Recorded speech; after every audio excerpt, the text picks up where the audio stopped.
Hi, my name is Kevin McDonald, and I'm declaring my independence. Independence from what? Why, negative thoughts and energy, of course. Chief among them, hate, division, and fear. You see, I know that we're all one, and together we can solve any problem, save our planet and each other. Please, join me as we come together as one and choose a better way to be. So now, let's begin with my independence report.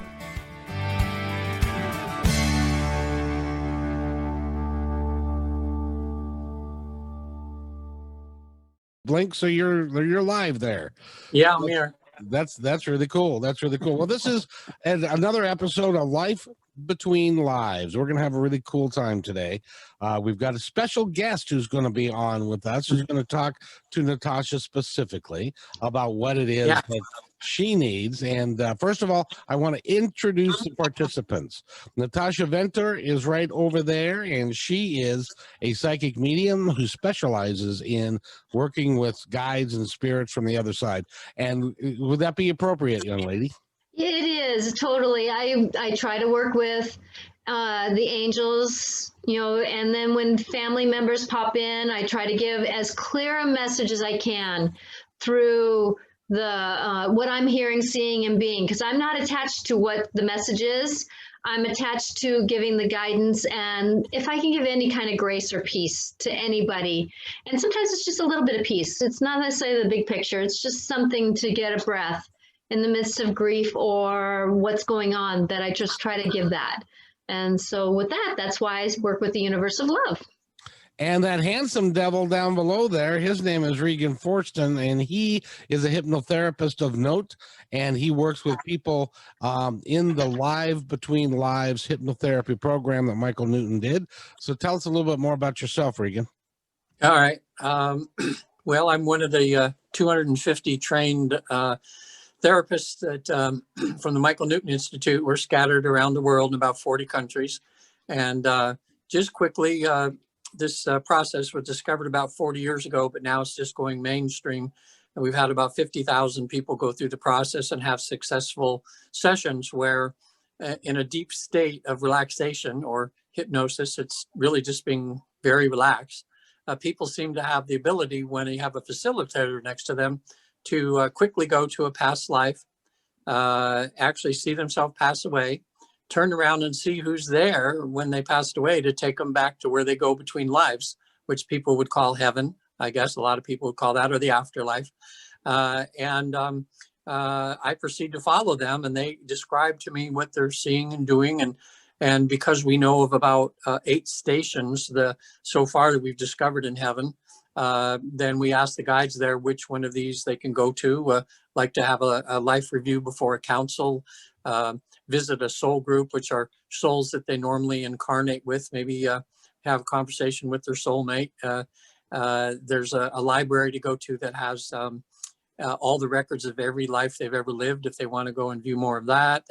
There's a place of higher learning where they can go to learn more about being creative, like in art or music, or just to learn things, or a place of recreation. You can see, like when you pass away, some of the recreation you might expect to, and the fun that you're going to have in heaven. So it's a phenomena. We don't know. We're still doing research, and we're not for any particular religion or philosophy. We're just doing research. And so we have people from all different walks of life, all different ages, all different religions that have this experience. So we're here in part of this broadcast just to let people know that anybody can have this experience now and help improve their lives by getting a bigger picture of what God's all about, and why they're here, what their mission is and purpose. So it's exciting. And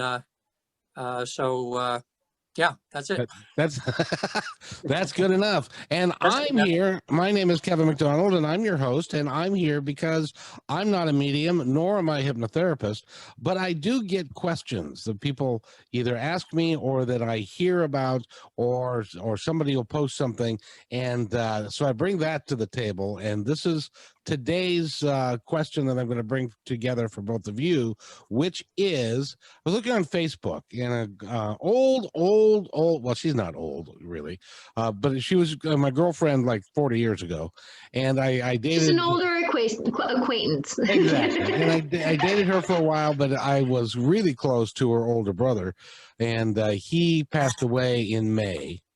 And she posted that she was listening or watching The Golden Girls. Remember that show, The Golden Girls? Yeah. And she said, I was watching that. I've never seen it before, but it was Don's favorite show.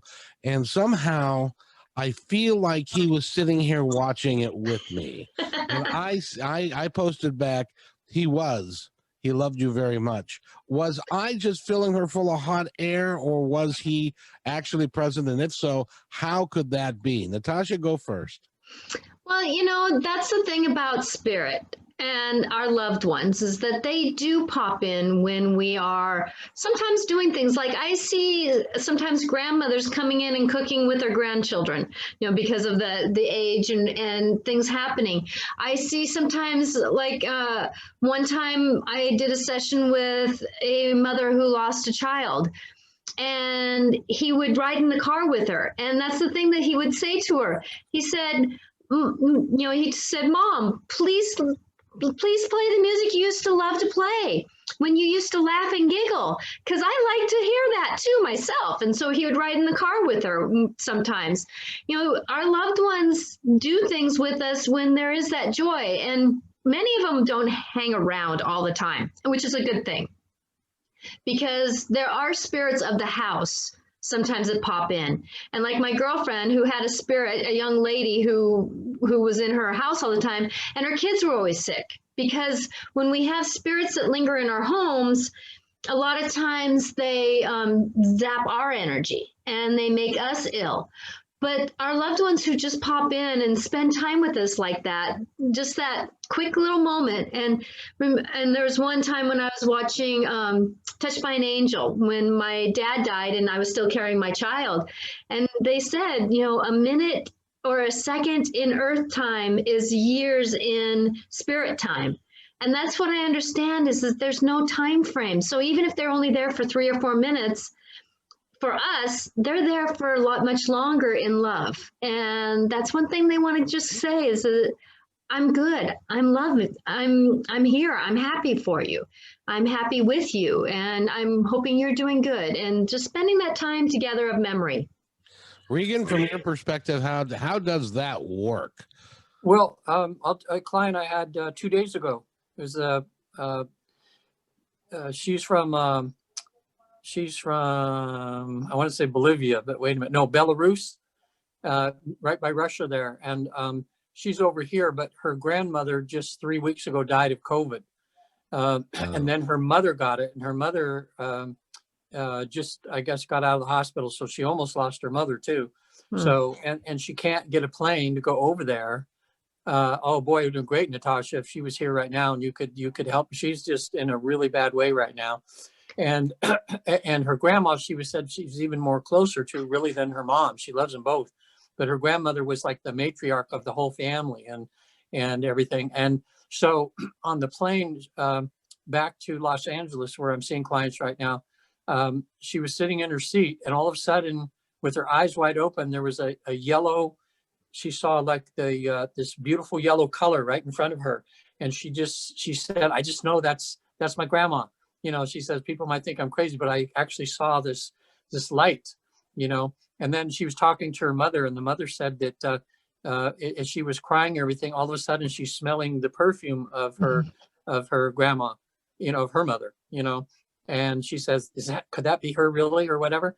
Well, in the research that the Michael Newton Institutes have done, we found in the book, for those of you listening, that you can get online, Destiny of Souls, he does a whole big chapter on that, on the different ways we found that when they're on the other side, the ways that they contact you. Recently, I had another client who was a young girl.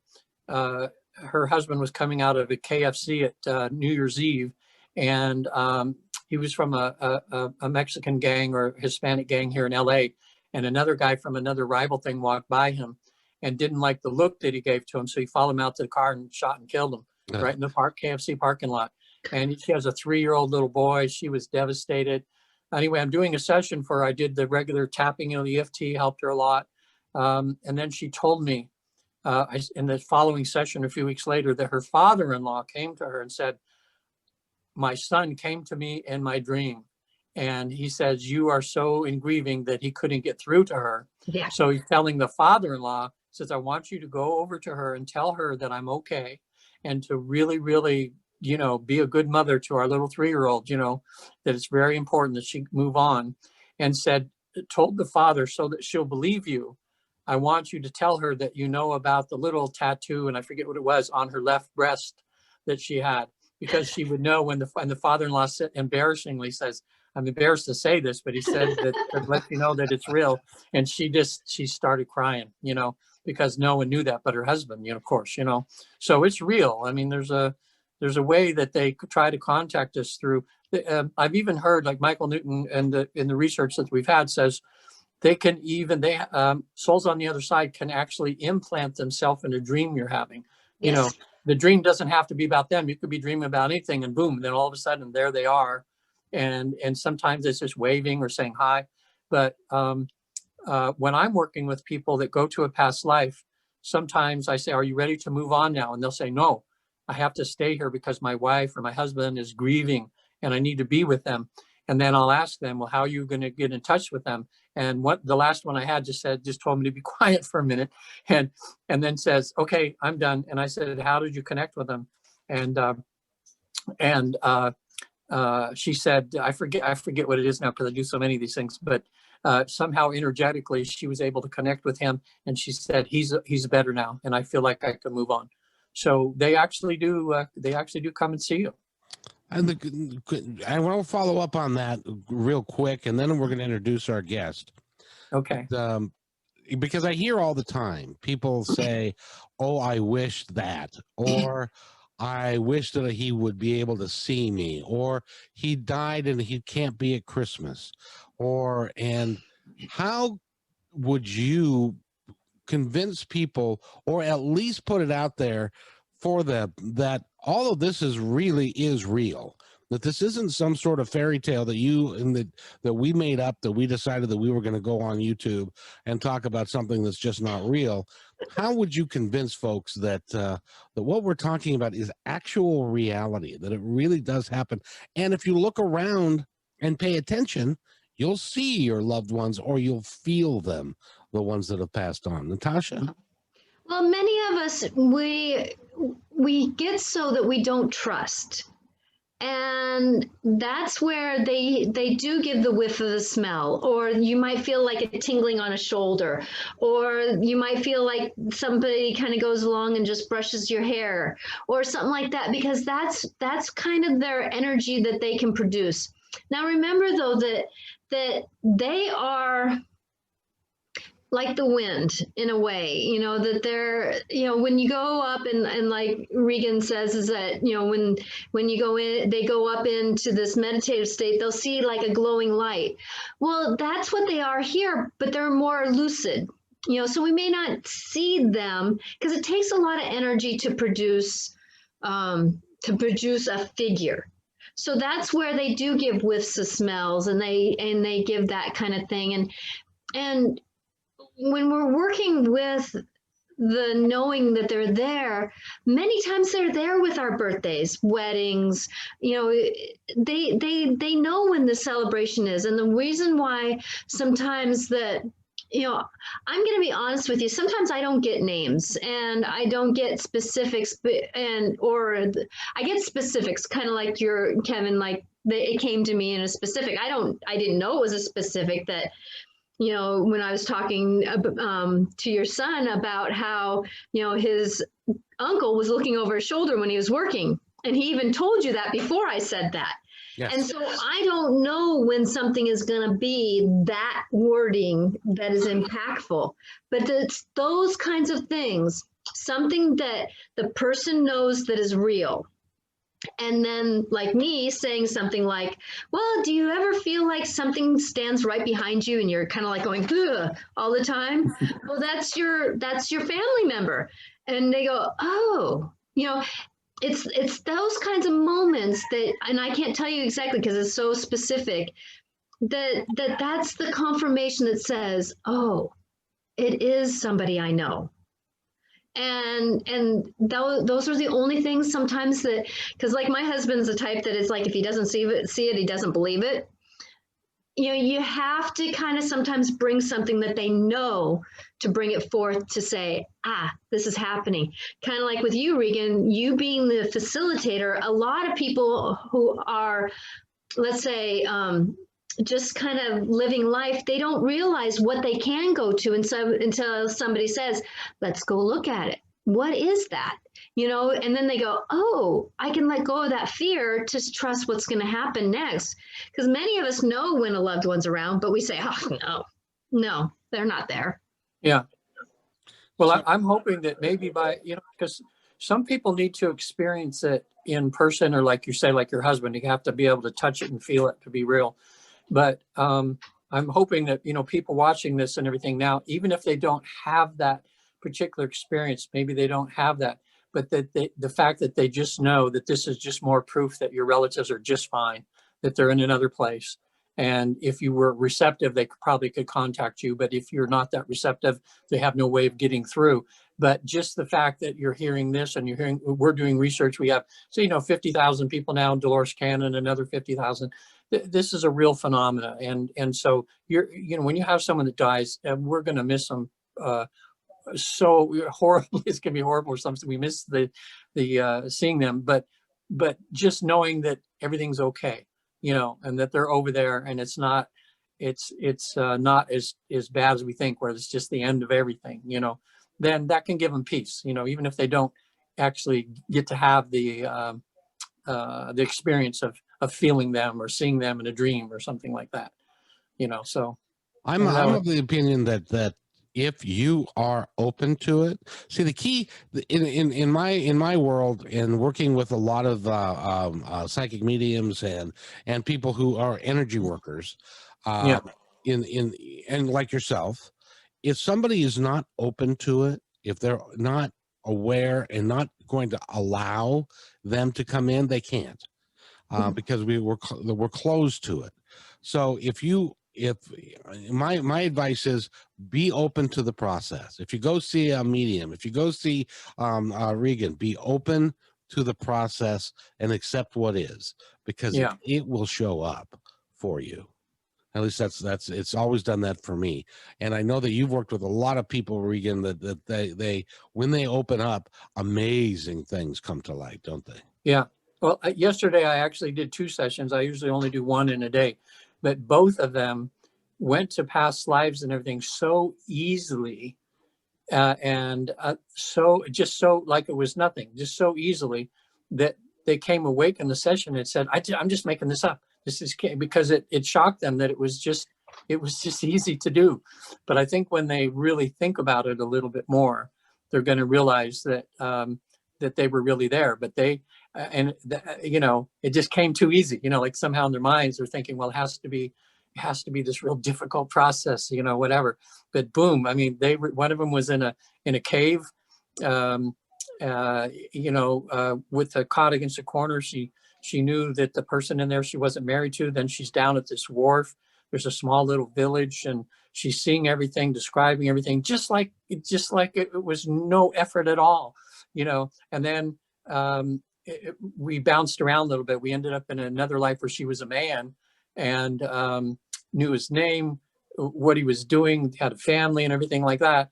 And then she just, the shock of it being so easy that way brought her up out of the depth of hypnosis she was. And she's going, I'm just making this up, but then after talking to her a while, I said, well, did you ever fantasize that you'd ever be a man in another lifetime? And she goes, no, and she says, yeah. And I don't think I'd ever think about making up a fantasy where I'm living in a cave, So anyway, we're going to do a second session when she calms down when I come back to LA in a couple months. And she says, yeah, let's just, when she calmed down. But it's so easy for some people that they just want to discount it. Like, well, since it was so easy to do, it just feels like it's their imagination when it's really real.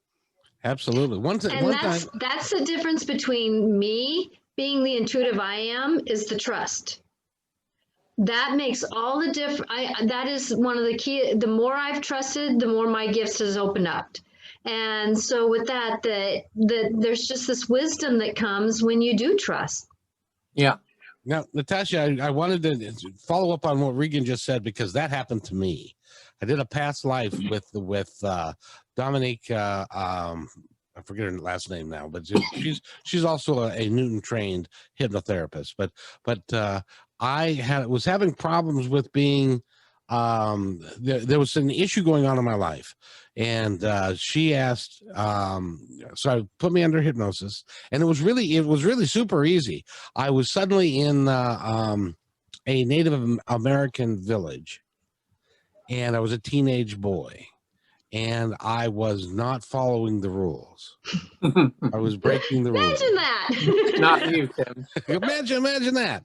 And I ended up being ostracized from the village, and ended up dying as a teenager.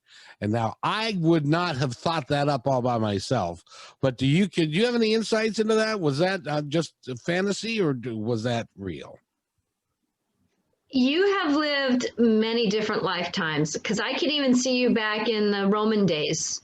I know I was in the you- Roman. Yeah, I was in Yeah. the Gladiator. Some silly. Yeah, no, you were, because I see you kind of in their regalia of the armament, and then the front, kind of the kiltish kind of look, to it, and you were part of the team of like, I see you standing guard.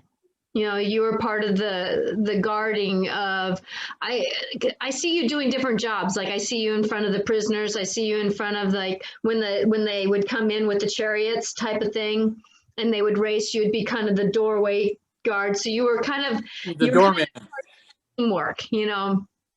I'm convinced that if you think about it, and you think about things that resonate with you, like one of those is crucifixion. I'm convinced that in Roman times, I participated in crucifixions. You did.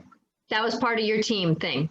So that was another lifetime. That was kind of part of the time before this time. You spent like 2 or 3 times in that kind of region where you decided to be that kind of scenario a couple of times. And yes, you were part of that. And I actually can kind of see you being in that part of time when Jesus was being done.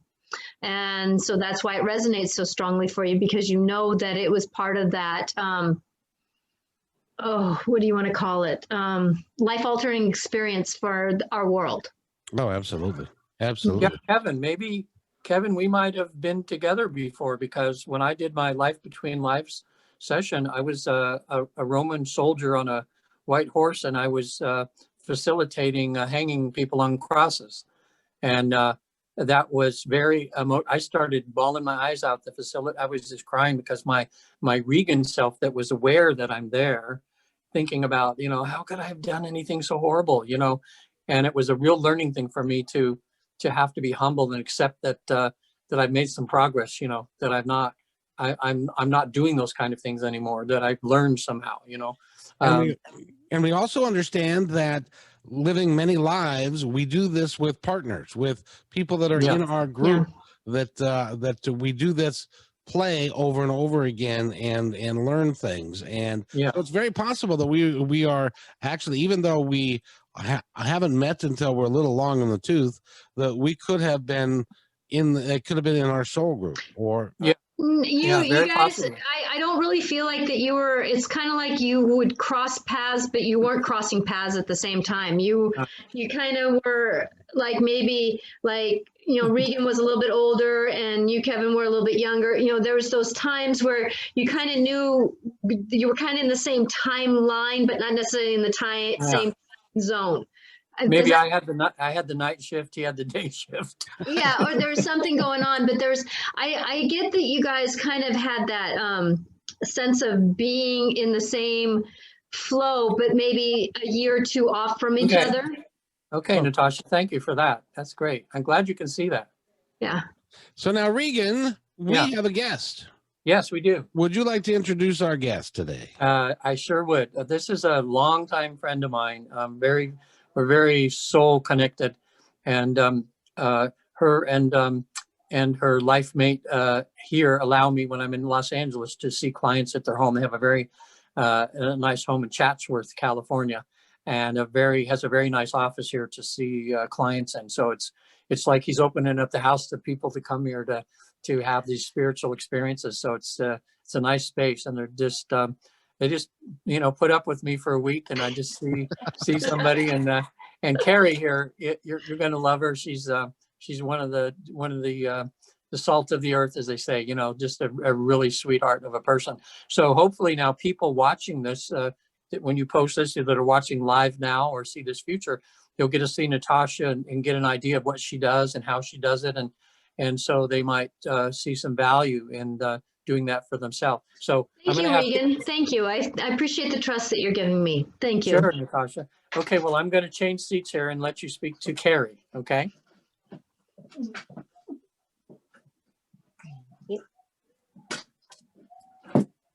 Hi, Kerri.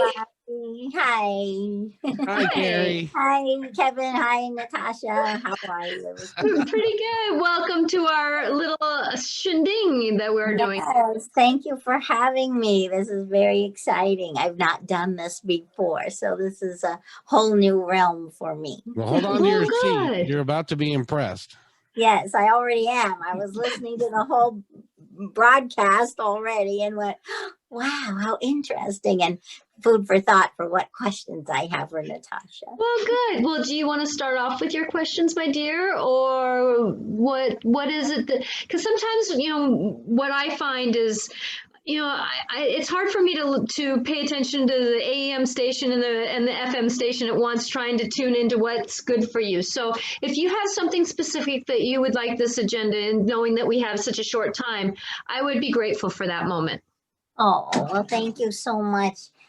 Actually, I was going to ask, because you were talking about relevance of like time, that maybe Kevin and Regan knew each other at some point in their lives.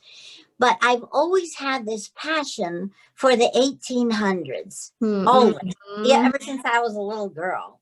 And I always so let's stop, because I don't want too much information, because this is part of the dance. Okay. So with you, that you have done several different timelines, okay? Because I'm going to go back, and when I see past lives, it's almost like flipping a book, pages of a book. And so I'm kind of going back. Thank you for your permission for letting me come in and see what you're doing. So what I'm seeing is that you had a short stance of a Native American woman. So you were young, you didn't last very long. There was an illness that came through the tribe, and I wouldn't call it smallpox, but it was something kind of like that came through. So you weren't very long, but that's why sometimes you get very connected, like when a feather drops, or when you see birds flying, or just even sometimes when you just stand in this moment of nature and you just feel this connection. Okay, because you were actually born of a medicine woman. So that's why you have this knowing of I wouldn't call it medicine, but you just kind of have this, oh, okay, I get it, type of thing. Does that make sense? Mm-hmm. Okay, because your soul was just needing that little bit. Because what I'm finding is that past lives are kind of like, are giving us this food for thought for our future. Okay, so your collection of what you were doing, you were kind of like a, I wouldn't call you a spinstress in the 1800s, but you were one that you were a family of money. So you had some luxuries, but you were actually a girl that was before your time in that timeline. Kind of like you now, you just kind of have this like, it doesn't matter what's going on around me, I'm just going to do what I want to do. And so with that you were there during that time, you were younger. I'm seeing you younger and having a lot of fun. You weren't necessarily a partier, but you were a partier of the time. Okay. And so you did like dressing up. I see you wearing your hats. You were wearing the hats, you were wearing, the necklaces, but you had money of the time.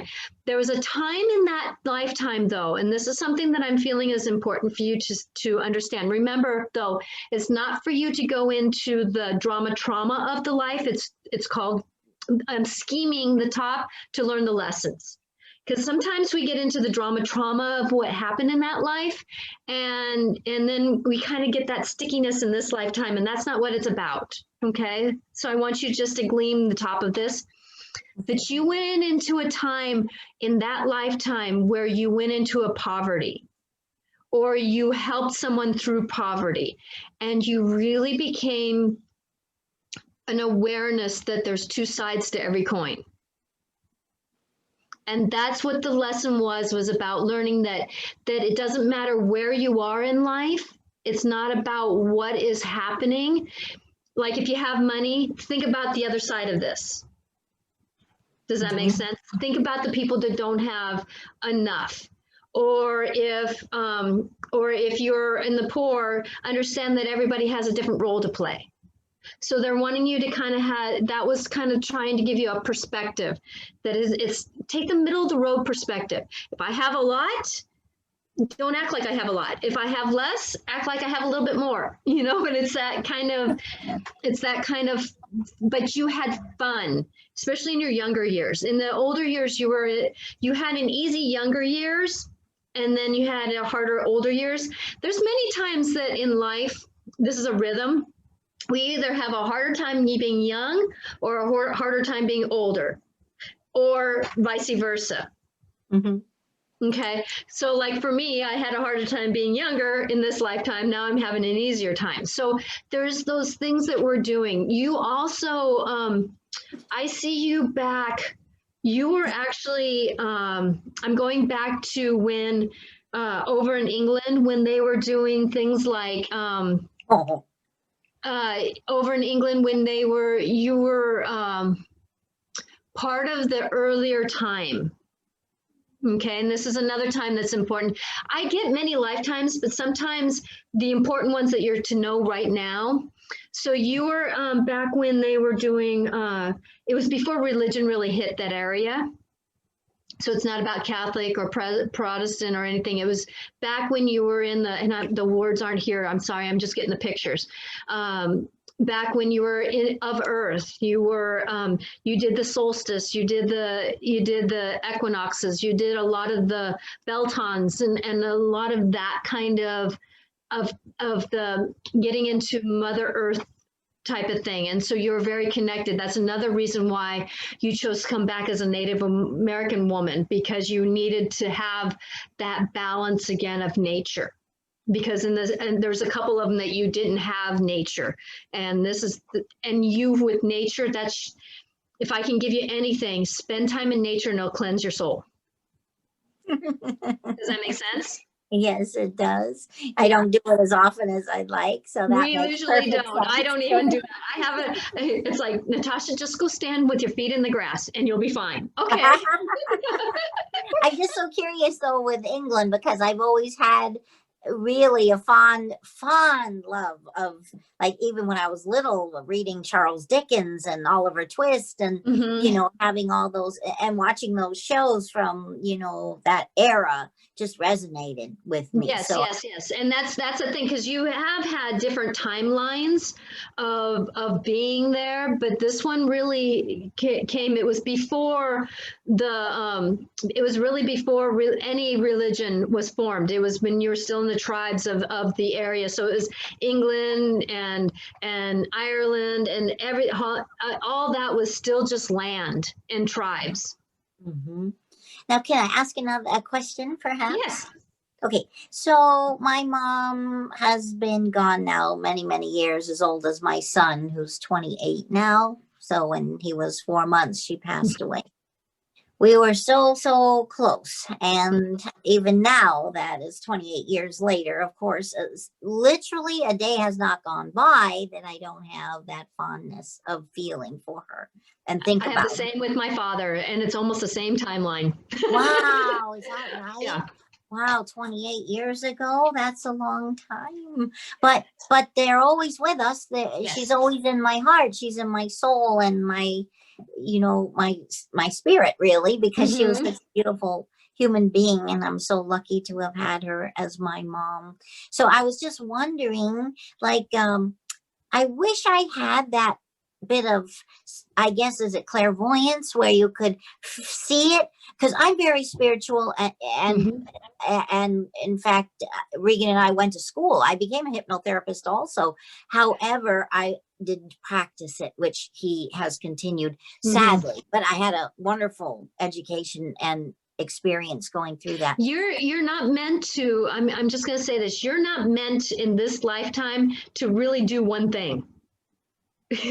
You're meant to kind of have that inspiration to bounce around and be a little bit of here. This is your lifetime to collect.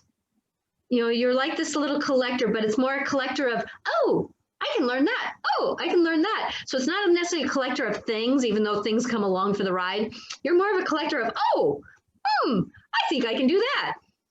Does that make sense? It does. So let go of the I shoulda, couldas. You're meant to just do the path, keep moving forward and enjoy the journey.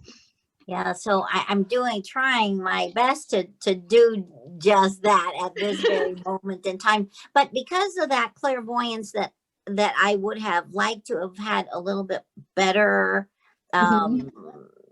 ability to be able to see those things, like I never, unfortunately, like feel her presence in the room. I have dreams about her, but I don't see her. And I want to know, like, what is she doing? How is she doing? What's her name? And what's her name, please? Benny. Vinny. Benny with a B. Oh, okay, Benny. And they wanted a boy. They thought if it was a boy, it would be Benjamin. They had a girl, so it was Benny. I love it. She is a character, isn't she? She was a lot like you in the sense of being just a good character, just good-hearted, good moving forward type of woman, right? She likes to come in your dreams because you're more accessible there. You're out of the way. Your expectations, my dear, are out of the way.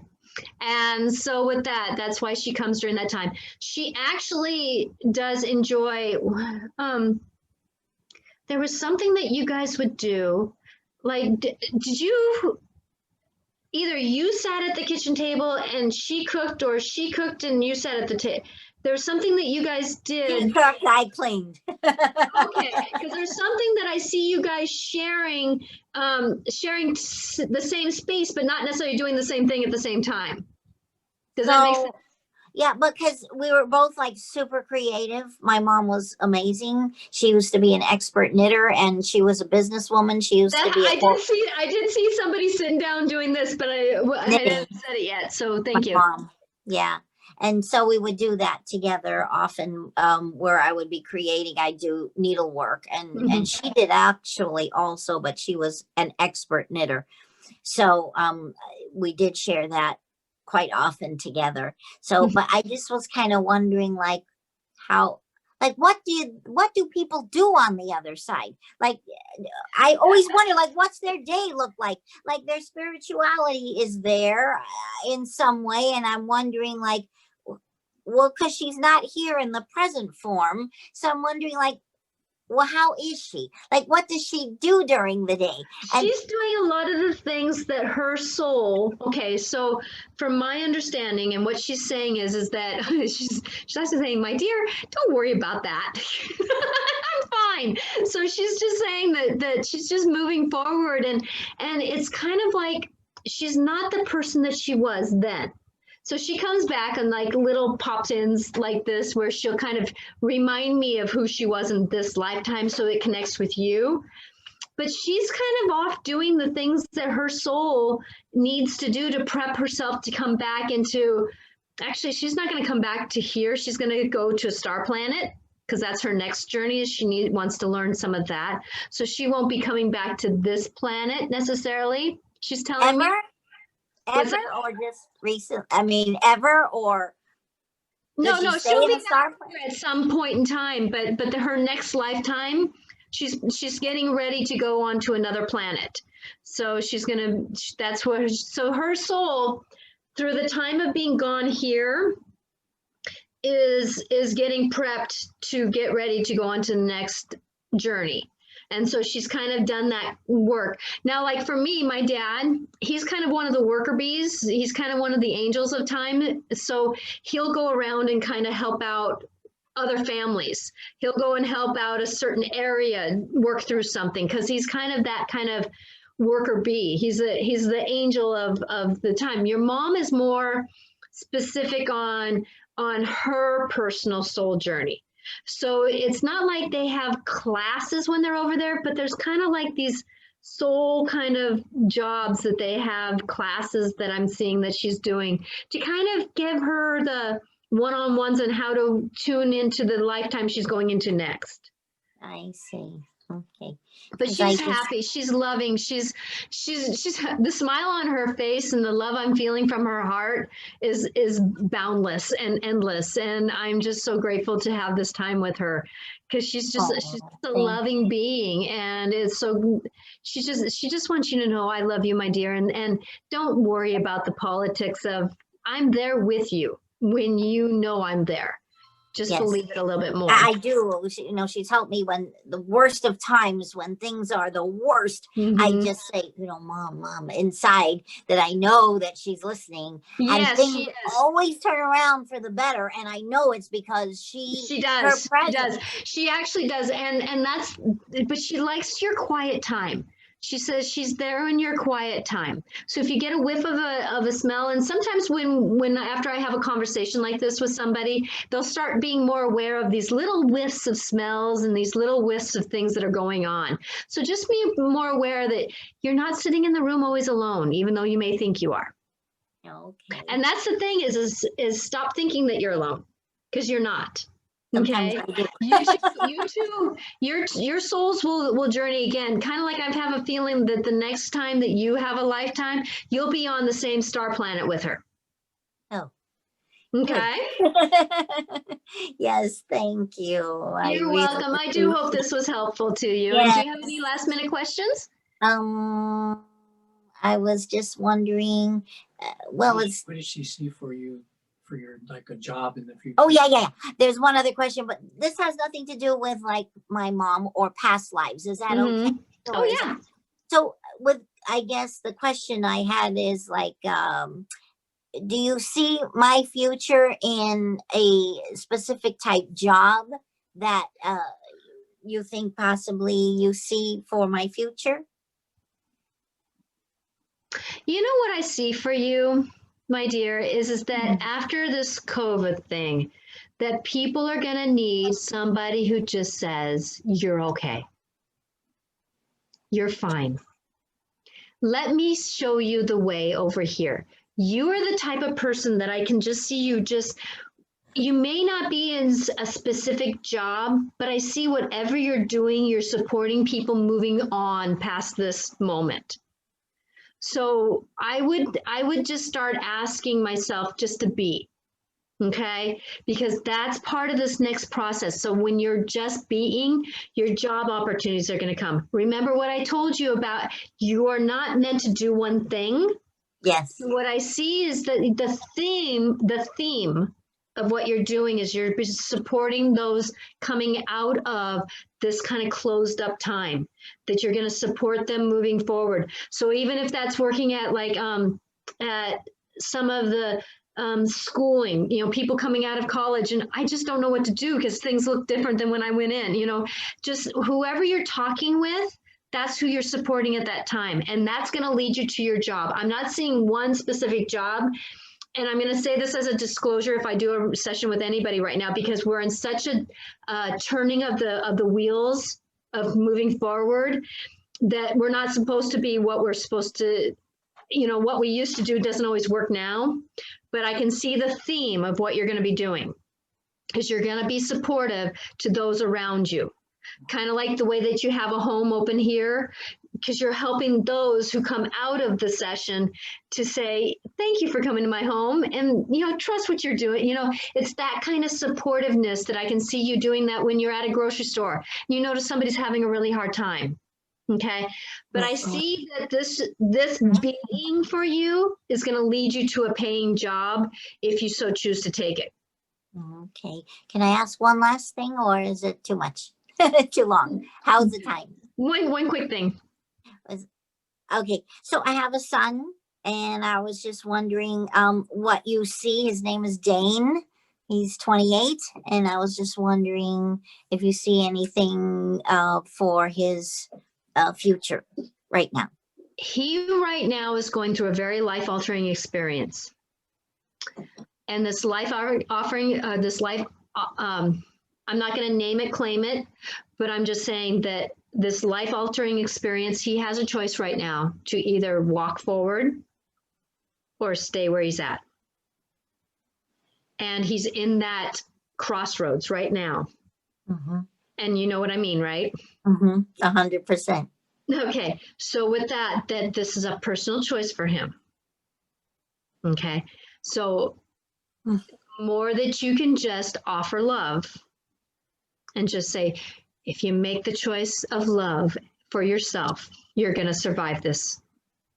Okay. If you can just be that mantra for you, if you can just trust yourself with love, my dear, you're going to get through this. Okay. Yeah.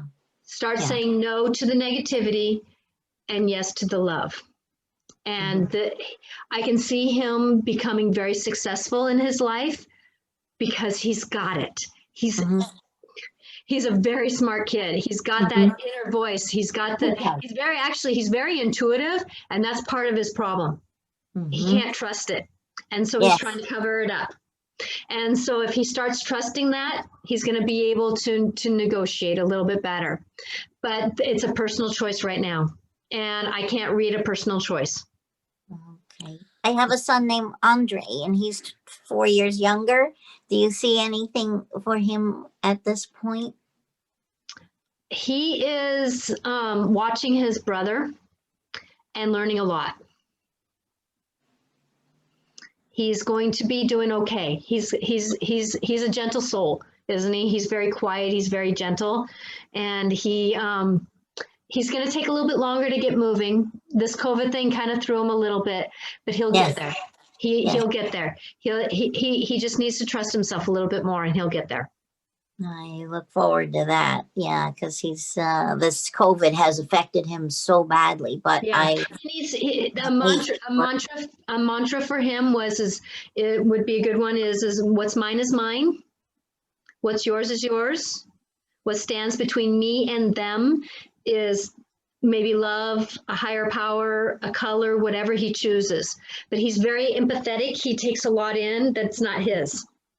And when we can say that boundary, and this is good for anybody who takes on a lot of energy, what's yours is yours, what's mine is mine, what stands between me is love. And I do that with everybody. I'm even doing that in this session.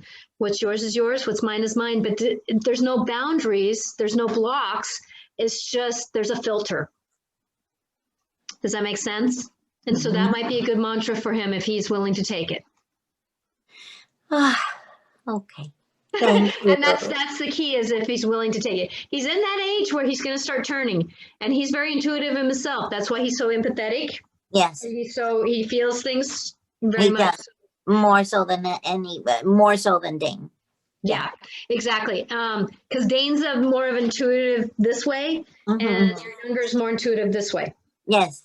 100% accurate. Oh goodness, thank you so much. You're welcome. Thank you, my words of wisdom. Appreciate it. So shall I have Regan come back to this seat? Oh no, not quite yet. I'm not done with you.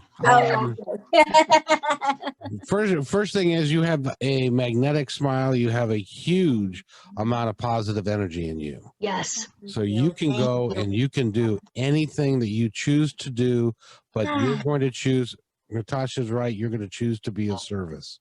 Yeah. And to be of service, you're going to help people in a wonderful myriad of ways.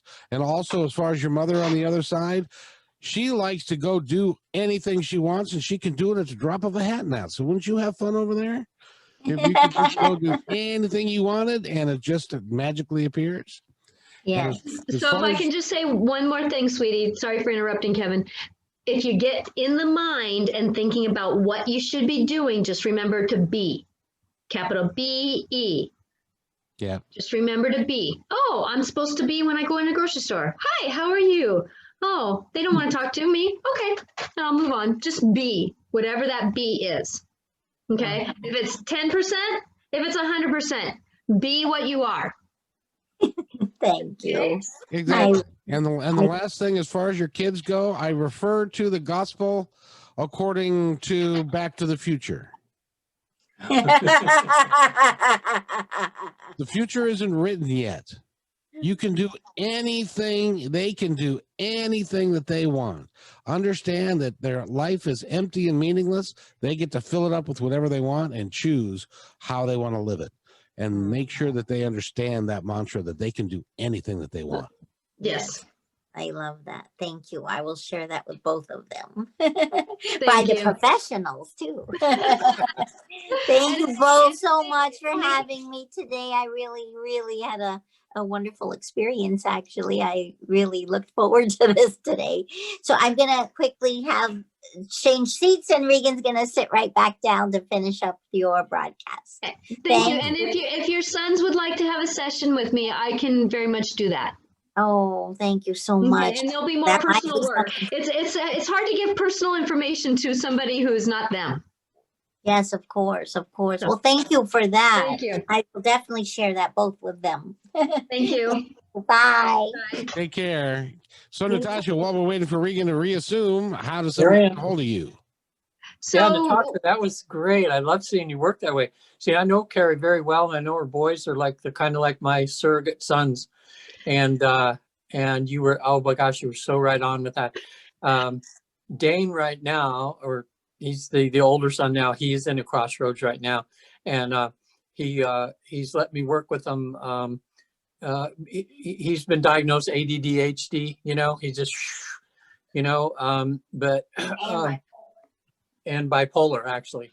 Yeah. So he's on medications and things like that, but he's finally let me work with him, and I've done 2 sessions while I've been here with him. And last night we were just starting out. I was just teaching him how to relax and everything, and he was doing so good. We went boom, and he was in a past life, and a guy named John, and he could see. I couldn't believe how detailed he was with everything, But then afterwards, again, he's one of the ones. He said, "Oh, man, I think I just maybe made that up," But I was teaching him Ho'oponopono, because he's working security at this place, and the people walking by, he's in a suit now, as a security person.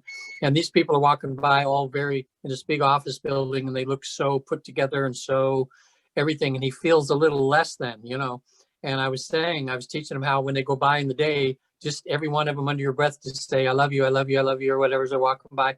And I said, that'll just help you feel on a total equal basis. And you might find them start to look at you instead of like you're invisible or something, So just what you said about he's got to start learning to trust his intuition. He's smart as could be.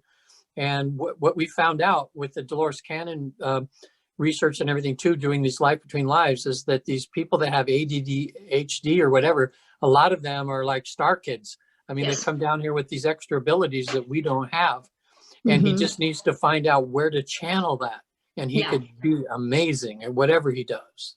Well, it's kind of like with my dyslexia, that it's like I had wires for a long time kind of doing this. And then finally I kind of started doing this because my dyslexic self aligned with my intuitive self. And so now instead of one feeling less than the other, now they're of equality. And I just treat everything like a personality. So it's almost like 2 personalities being more equal. And it's just really been, my dad's looking in the door here. Sorry, distracted. That it's just, he's so happy. He's been waiting a long time for me to come to this moment. So thank you. That, we're just kind of in this moment of just, where we're doing this. And so many of us stay off kilter. And that's part of that disconnect. And so sorry, distracted by dad. So just so we're clear, your dad passed away quite a while ago, and yes, because I was so I was 6 weeks away from having my child when my dad died 28 years ago. Wow, you and Kerri, very similar Yeah, circumstances. Yes. Mm-hmm. Yeah. That's really cool. That's really cool. Well, Oh, and I wish I could, if we, well, we don't have time, but maybe in another thing, if people remember Kerri, I wanted to show you her car. Her car is an advertisement for Disneyland. And And then I have this big love for Disney. And yeah, then she know has, there's I mean, another item. a decal that covers up most of her cards. It's just because she's been there like 50, 60 times in her life. And I'm driving, sometimes I drive her, and then, you know, people are honking at me and everything. I'm like, what are they doing or something? Then they're smiling and waving, and we're at the grocery store, and these kids come out and they just say, oh, I love your car. She just makes people smile wherever she goes. I want to know if there's some kind of connection Oh. with me and Walt. Yeah, she was wondering if she just said, is there any connection between her and Walt Disney? Because she's so. I love him. She's so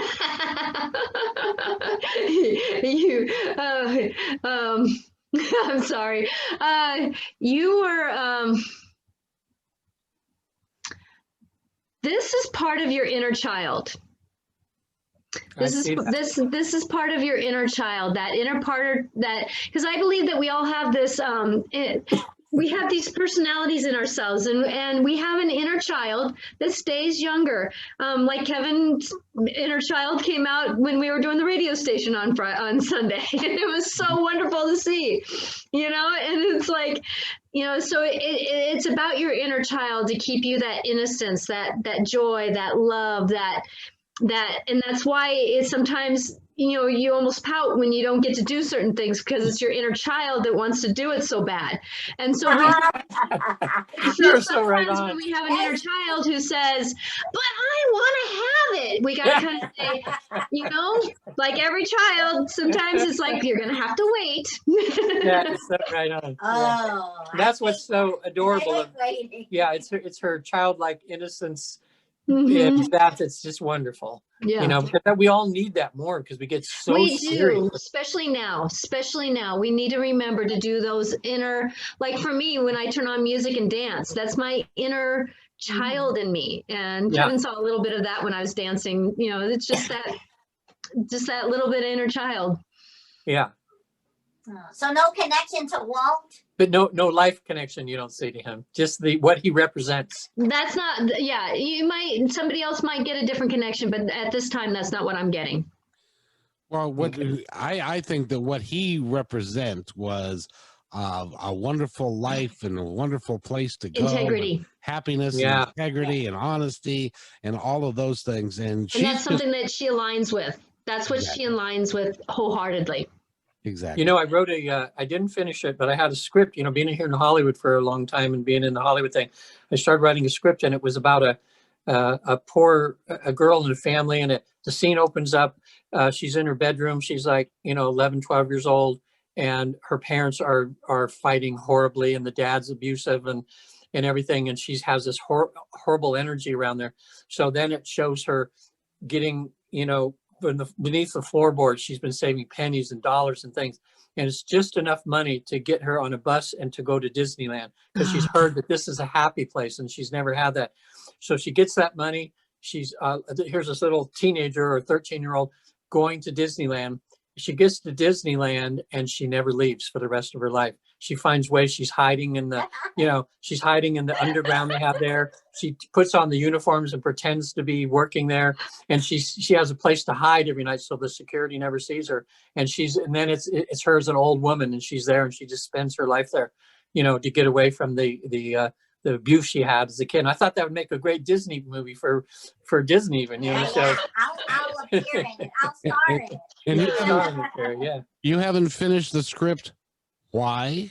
Well, you know, I've written 5 books now, but when it comes to screenplays and things, yeah, well, that's a good question. I've got that as I've got like, thanks, Kevin. Voucher right there, but come on. But you know what? Something just came to me because you said that, Kevin, because I had to finish those books. I had to get in that mode, and I just did it. I was like, it just happens, you know, when I set my mind to it. So if I wanted to do finish that screenplay or something like that, I could do that. I could get in that same mode.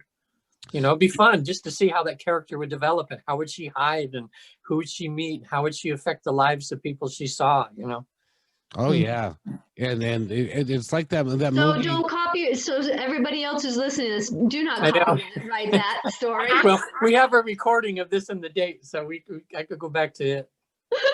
But that's okay. If somebody made it, I would be happy if they did a good job of it, because it's a cool idea, It is. That is really cool. This has been fun, guys. I've Yeah. truly enjoyed it. Regan, if somebody wants to get a hold of you because you're doing all kinds of work down in LA, doing readings for people and putting together hypnotherapy sessions, how do they get a hold of you? Well, I pretty much handle most of California, up north, San Francisco, Sacramento, and all the valley in between. I have people in Bakersfield, down San Diego. So if they need some help, if it's regular therapy they need for post-traumatic stress or fears and phobias, that sort of thing, I can do that over Zoom. Works really good. I can get help them there. But if it's the Life Between Lives, I like to do it in person. And so they can reach me at my website. It's www, of course, visittheafterlife.com. So visittheafterlife.com. There's all kinds of videos on there. They can see people going through the process of having a past life regression and going to heaven and back. And there's reading material. The book that I have, they can read about my personal journey to there and back, called 3 Hours, 33 Minutes in Heaven. It's available on Amazon and a whole 100 other book places online. Or there's a free book. If they go to my website, they can ask for a free book. It's called Reincarnation is Real. And I send them a free ebook, if they'd like, about reincarnation. So. Oh, that's awesome. That's Regan Forston, everybody. And let's talk about Natasha. And where's your book, Natasha? Well, I have it here. I got it here. I got it. I got it in my newsletters. It's just being the dyslexic that I am, it's really hard for me to collect and get it out. So sometimes I just need to figure out how to have it where I can say it into something and then have somebody write it for me. But in the meantime, you're doing a worldwide service because you can go on Zoom and talk to anybody in the world, just like you did with Kerri a few minutes ago. So awesome. Exactly. How do they get a hold of you?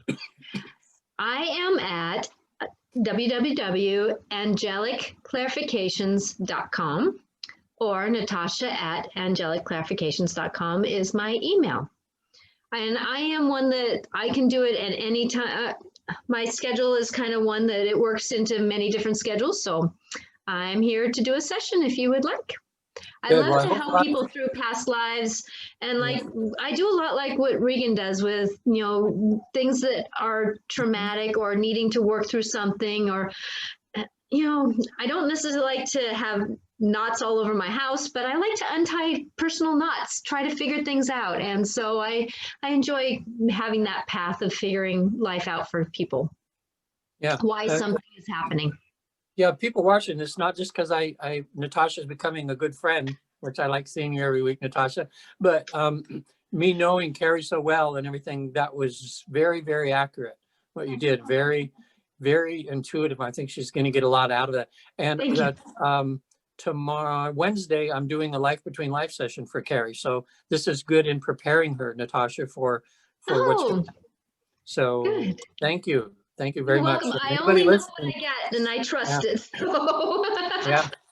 Yeah, you're the real deal, Natasha. Thank you. Everybody watching will get a hold of you. Yeah, my son got a dose of that last week, and so glad that Kerri had an opportunity to get a dose of that this week, because it truly is remarkable. It truly is. Thank you for your trust. Thank you. She's very good at what she does. You're, by the way, very good at what you do. Yes. And it's great to. And by the way, we are starting to, since people are finding out about this, I'd like to continue this going. Can we just plan on doing this on an ongoing basis, guys? Sure. Yeah, I look forward to it every week. Good. Me too. me three, and we can because what I'm finding is people are starting to listen to episode 1, and then they go to listen to episode 2, and then 3 and 4. And the one we did around my brother, I got some response that it was a fascinating episode, and that they're going to listen to more because I don't understand why. Perhaps one of you guys can enlighten me, but this information doesn't seem to be out there in a mainstream way, even though it is so dang real.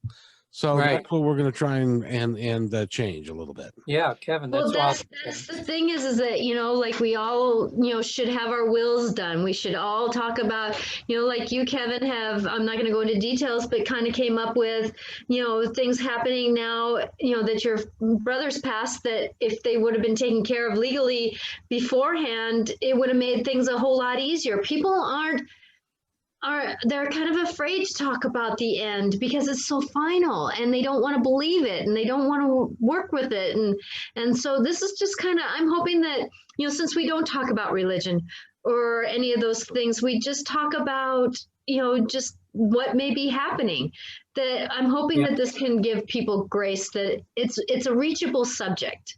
It's a reachable thought process. It's reachable to be able to do it, because I did my will when I was in my early 20s because my parents passed. Did that mean that I was going to die in my early 20s? No, it just meant that that my kids and my house would have been taken care of, type of thing. So it's just doing what's right. Yeah. There you go. There you go. Regan, is there anything else you'd like to add before we go? No, just thanks. It was real enjoyable today, and I'm glad I had a chance. I've got a doctor coming tomorrow for a session, and then Kerri on Wednesday, and Friday. The wife of a producer that wants to do a whole series on the Life Between Lives thing. See if we can put it together for put on Netflix or something. So the wife is coming. She has some health issues. We're going to see if we can get her some, do some physical healing as well as have her have that experience. So yeah, we're right at the forefront now of this becoming mainstream. I'm Awesome. excited that giving people grace and peace. I'm just, thank you. And as far as the producer goes, it's Kevin MCD. Okay. In any event, I love you both. You guys have yourselves a wonderful day. It is awesome. This is another great episode. People are going to start listening to this, like producers in Hollywood and all that kind of good stuff. So with that, I'd like to thank everybody. You guys have an awesome afternoon. Be well. Bye, Kerri. Take care. Bye. Thank you. Hey, and thanks for listening to this episode all the way to the end. Hey, pretty cool. Hey, don't forget to follow us so you can receive regular updates and new posts. And remember, take care of each other because each other is always. See you next time on My Independent.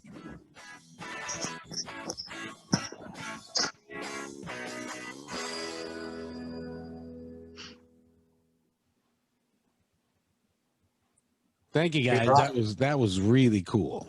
That was. Thank you.